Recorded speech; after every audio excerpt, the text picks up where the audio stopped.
It's probably one of the most explosive and frankly terrifying periods in all of American history. We're talking about just a few short months where the United States went from being a single, united country, albeit a very tense one, to a nation literally tearing itself in two. So today, we're going to dive into how it all happened. What were those critical moments that pushed the nation over the edge and into a brutal civil war? Okay, so picture this. It's the 4 month gap between Abraham Lincoln's election in November and his inauguration the following March. The entire country is just holding its breath. In the South, the secessionist fever is absolutely erupting. Meanwhile, back in Washington, you've got politicians just scrambling, trying to find some last ditch compromise to hold the Union together. Everyone, and I mean everyone, could feel it in the air. The country was about to snap. So you have to ask yourself, in a nation this divided, this primed for conflict, what was it going to be? What was the one event, the one single spark that could finally push it all over the cliff, from a political crisis into an actual shooting war? Well, the whole unraveling really starts in one place, South Carolina. For years, this state had been the absolute heart of Southern rights extremism. And when Lincoln got elected, they saw it as their moment. They truly believed that his government would be hostile to the institution of slavery, so they decided, you know what? We're not going to wait around to find out. We're acting first. And the speed at which everything fell apart is it's stunning. Seriously. South Carolina leaves the Union on December 20th. And then, bam, in just a matter of weeks, 6 other states from the Deep South follow right behind them: Mississippi, Florida, Alabama, Georgia, Louisiana, and Texas. It was a chain reaction, a set of dominoes falling one after another, and the Union was just collapsing with this breathtaking speed. So then, in February of 1861, delegates from all these seceded states, they get together in Montgomery, Alabama.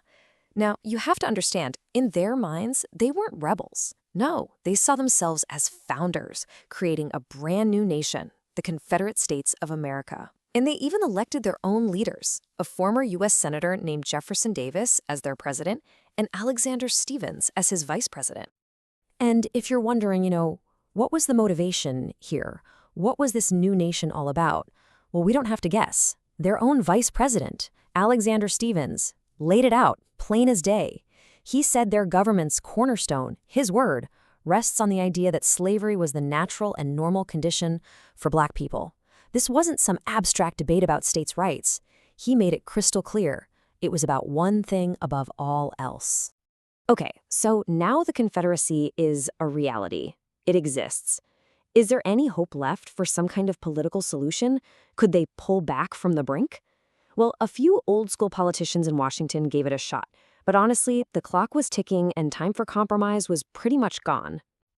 The last real attempt was something called the Crittenden Compromise, and it had 2 main parts.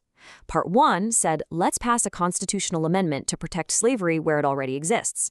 And you know what? That actually passed Congress. But the second part, the really crucial part, was a deal breaker. It wanted to allow slavery to expand into new American territories. And for the new Republican Party and for President-elect Lincoln, that was a non-starter. He was absolutely firm on this. No expansion of slavery. Period. And then came Lincoln's inauguration.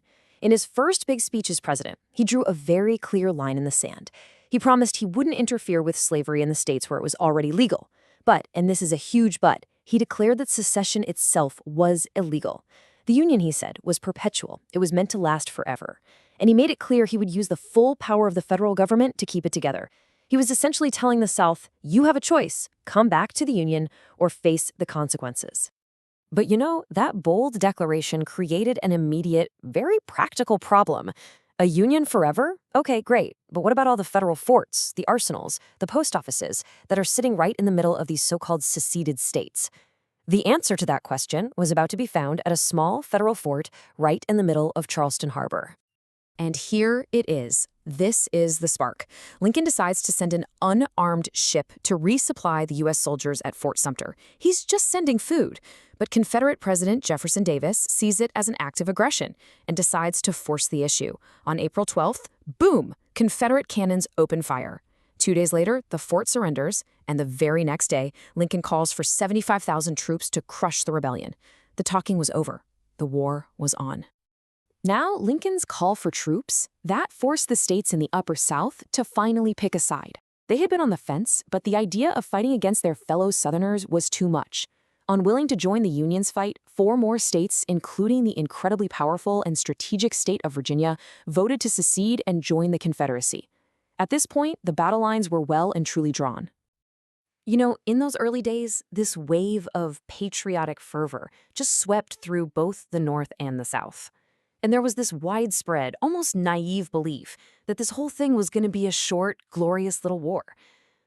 How wrong they were. That illusion was not going to last long.